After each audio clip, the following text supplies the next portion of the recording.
Now in this session we are going to speak on corporate social responsibility and ethics. Usually we denote corporate social responsibility as CSR. The summary of CSR is that we should be responsible to our enterprise as well as to the society. That is, we should be having profit to our business as well as our decisions or our policies should be equally beneficial to the society. Okay, so beyond the legal and economic obligations, we have to do right things and act in ways that are good for the society also. So continuing the commitment by business to behave fairly and responsibly and contribute to economic development while improving the quality of life of the workforce and their families as well as of the local community and society at large. That is, if we are a manager at a company, we have to incorporate all our policies in such a way that there will be first of all profit to our enterprise. At the same time, we have to take care of our workers, okay, their quality of life, their families, as well as we should do good for the society. So what we mean by social responsiveness is that we have to incorporate the operation and policies of our business that is mutually going to benefit to the society also. Okay, that is what we mean by CSR and social responsiveness. Now, since we have defined what is corporate social responsibility, we will see the responsibility towards various segments of society. So, these are the examples of various segments. We can see one by one. Obviously, what will be our responsibility towards the employees or the workers who are working in our institution? Okay, so they must be provided with fair wages. Only if they are given adequate wages or bonus, they are going to work. Also, they must be provided with many type of facilities like insurance coverages, housing facilities, medical facilities, etc. Also, they should be treated properly. That is very important. Treat them with respect, okay, and value them as a unique individual and provide them with sufficient working condition. Only if they are having good physical or working condition, they are going to work. So all such responsibility are there for the manager towards their employees. So that is the first segment. Employees are very important resource, okay, for our enterprise. Second, we have to deal judiciously with our suppliers also. Okay, that is, they should also be treated on a fair basis regarding the payment of their goods, delivery of goods. Okay, so judiciously a manager has to deal or to be responsible to the suppliers also. Next, our important resource is a consumer. We have to be responsible to the consumer. We have to produce ethical product and supply to them at the right time with right quantity and quality. Quality should be maintained to the consumers. Okay, only then we can achieve a definite profit. So we are responsible to the consumers. Again, we have responsibility towards the government. That is, if we have to pay any type of taxes, we should pay them and we should abide by all the laws and regulations which is set by the government. No way we should go with the unethical practices or we should oppose any law which is enforced by the government. Okay, that is, we should not enter into corruption, black marketing, etc. So we have to follow all the government rules strictly. We also have responsibility towards shareholders. Shareholders are those who have invested their assets into our enterprise. So we have to take care of their assets. We have to ensure them that whatever they have invested is safe and they will get a good interest or they will get a good return back at the time of profit. And then our important responsibility is also towards the society, our community, environment. All the ecological factors are to be considered and ensure that no pollution is going to take place because of our company policies. And also we have to be responsible to our people or our community. That is, we have to provide them with job, more and more job opportunities, etc. Okay, so we have to involve our society also into our company. So CSR is going to focus on social, environmental and financial success of the company. That is the triple bottom line. So we have to achieve both business success as well as the social development. That is important. So now here we can state some examples of CSR. In India, CSR is governed by clause 135 of Company Act 2013. So all the corporators, they have been forced to take CSR initiatives, that every enterprise has to take care to incorporate some corporate social responsibility. Okay, two examples are given. We can add more and more examples. Okay, just we have stated here the initiatives by two companies, Tata and Bosch. Tata Strive was initiated by Tata Company. That is, they will provide all the relevant information to the community, to the social community regarding information technology, so that the livelihood of the people could be improved regarding their information, education, health conditions, etc. So it is a program in order to improve the technical skills or the knowledge of the social community. Similarly, Bosch came up with the CSR initiative, Bosch Social Engagement. That is, they are going to conduct programs based on the needs of a society. For example, if a sudden social problem arises, Bosch could conduct a specific program for that reason alone. So these are just two examples. You can find out more and more examples, okay, or add more details to these programs initiated by Tata and Bosch. So these are some of the common CSR actions which are incorporated by the enterprises. In case of environmental sustainability, that is, we are going to consider our ecological factor. That is a very important external factor, and we have to minimize the pollutions which is existing in the society and do better waste management systems. Okay, so these are some of the examples: recycling, waste management, water management, renewable energy, reusable materials, greener supply chains, reducing paper use, adopting leadership in energy and environmental design. So environmental factor is being considered in all these examples. Okay. Again, there are community involvement examples like raising money for local charities, providing volunteers, sponsoring local events, employing local workers. So all these examples are for doing good to our community in which we live. So as an enterprise, we should take care that our community is also benefited. Our environmental is also benefited. So environmental and community is very much important for us. Another type of a CSR initiative is a ethical marketing. That is, we should produce only a ethical product. Unethical practices must be avoided. So regarding ethical marketing, companies that ethically market to consumers are having a higher value of their customers by respecting them. That is, they do not falsely advertise to potential customers. So this is very important for companies that want to be viewed as a ethical company. So in order to ensure that the companies are completely following the ethical principles as well as incorporating CSR, we have to conduct a auditing process. Okay, so what we mean by auditing is that managers should proact, not react. That is, they should be prepared pre-hand to all the consequences. Okay, they are responsible for all the actions performed by them and for all the actions performed by the managers. So initially social audit was proposed in 1950 by Howard Bowen.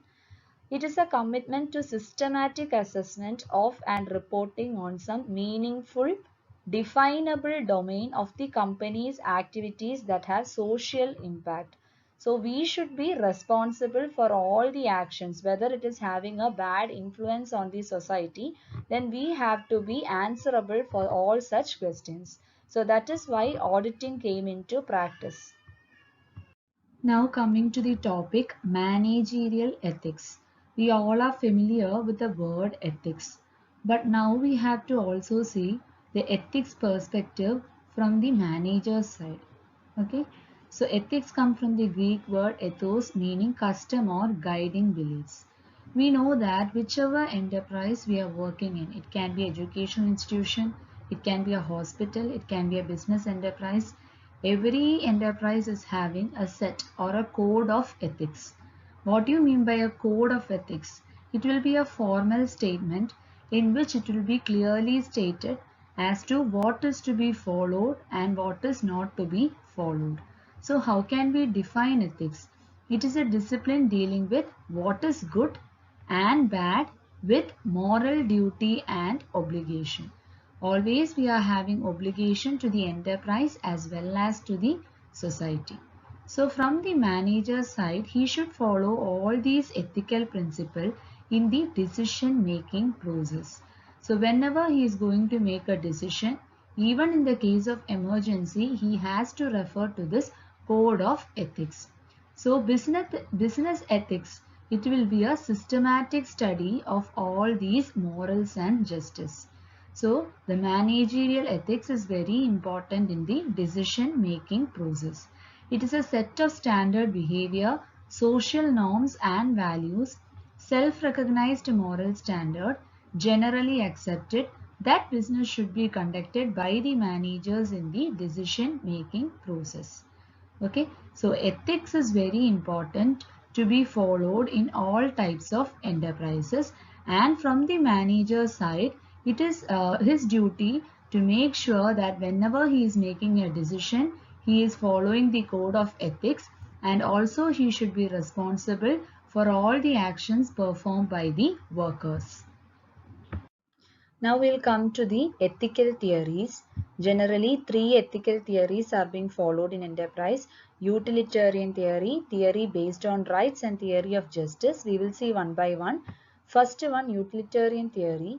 This theory states that all the plans and actions should be evaluated by their consequences.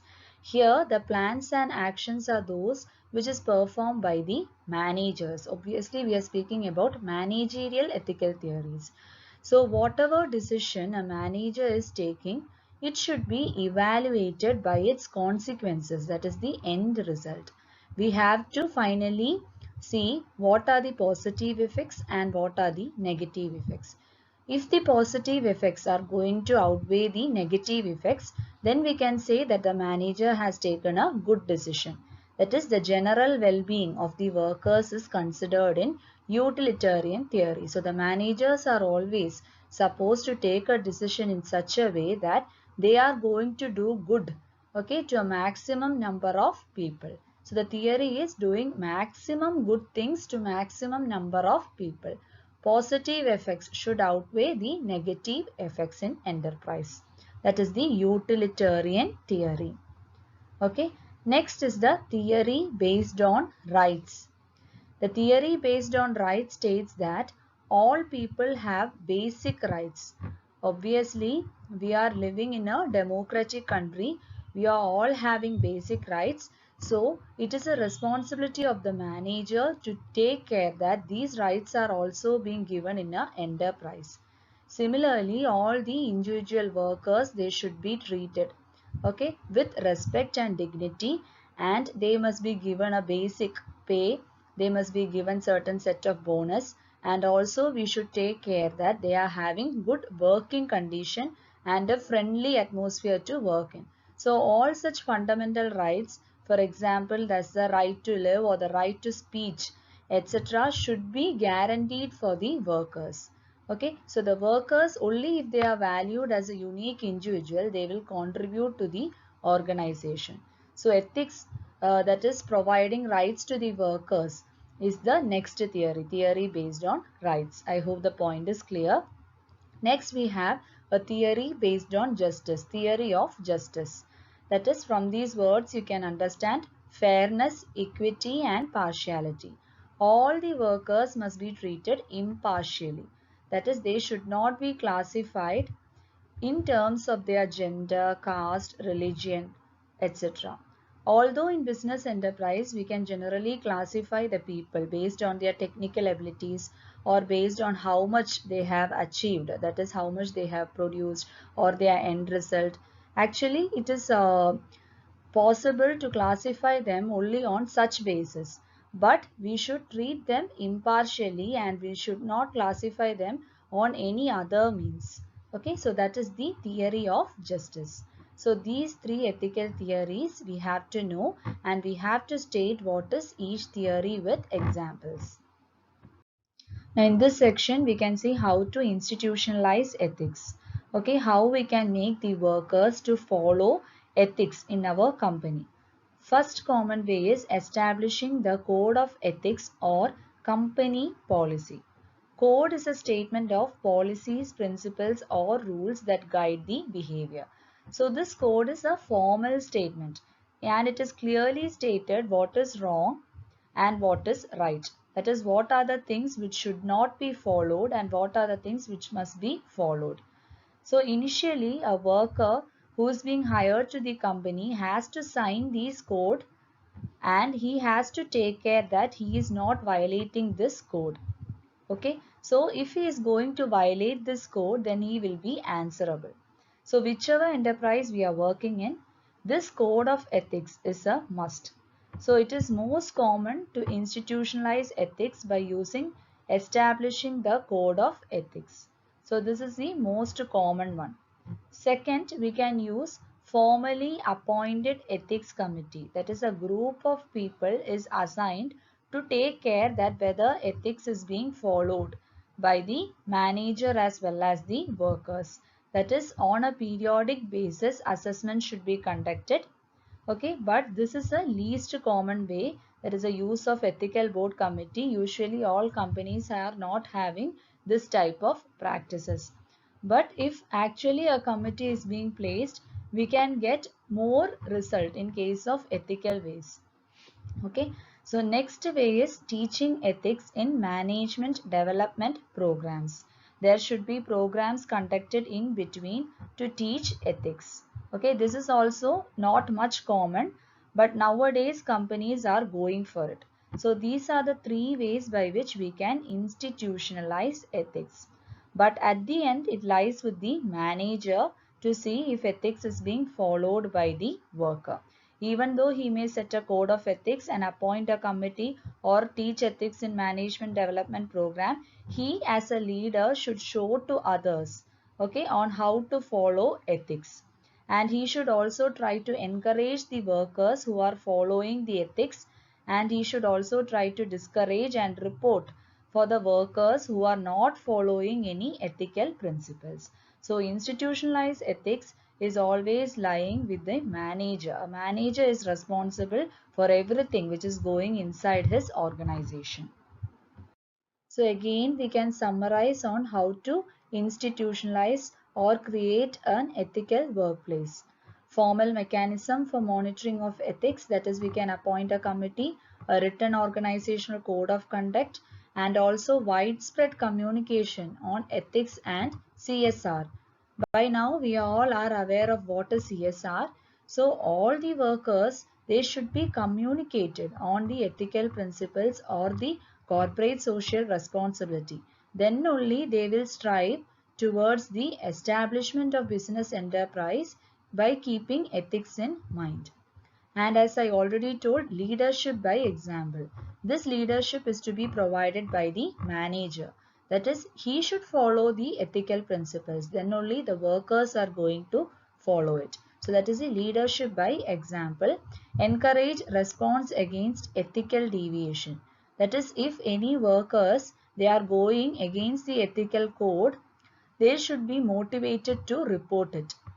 That is what we mean by it. We can see the more detailed one, whistleblowing, in the next section. Next one, training programs in ethics and social responsibility. So nowadays many management programs are being coming in regards to these ethics. So workers nowadays, they are being more updated on the ethical principles when compared to the older days, and also everybody is motivated to keep in mind about the corporate social responsibility, and they are being told to work not only for the benefit of the company but also for the benefit of the society in which they live. Now in this section we will deal with what is whistleblowing.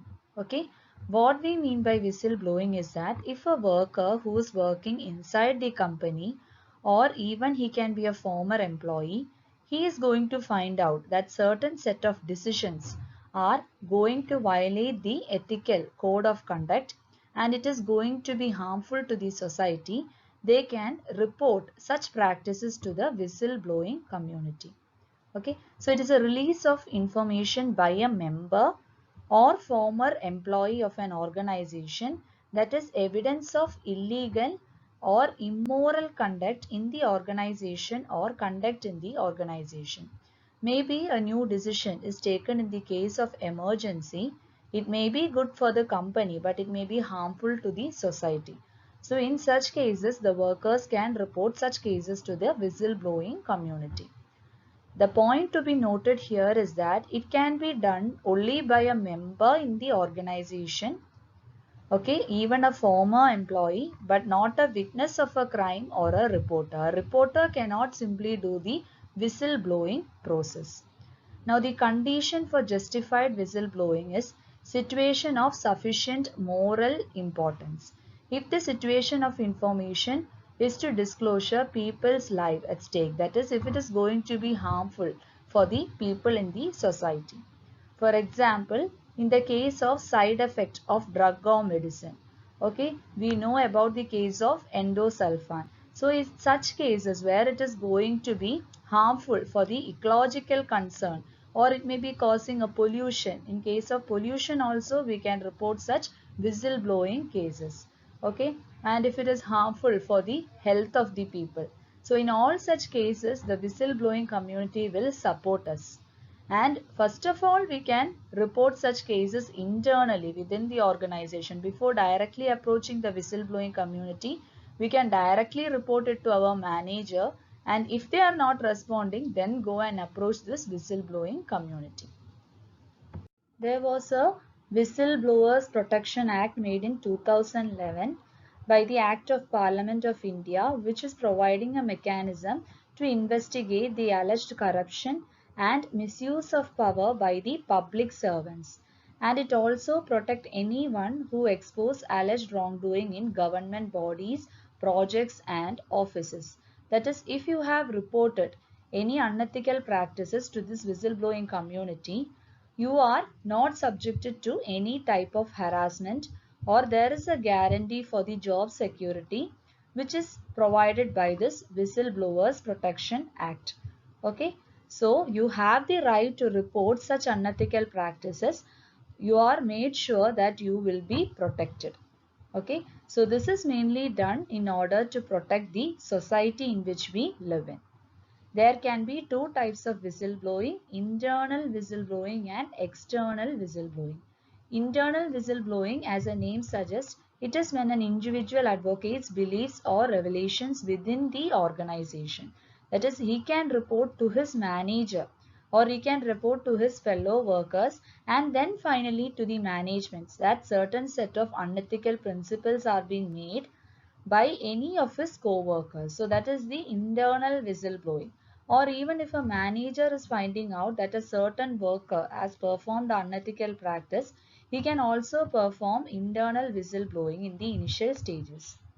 Then external whistleblowing is when an individual advocates beliefs or revelation outside the organization. That is, he is going to make it public. That is the external whistleblowing. Okay, so in this session we have understood about the term corporate social responsibility, ethics and whistleblowing. So all these are very important. Following the code of ethics and following corporate social responsibility is very important for every person to work in the organization. And also we have to understand what is meant by whistleblowing and we have to go through what is Whistleblowers Protection Act and the type of whistleblowing.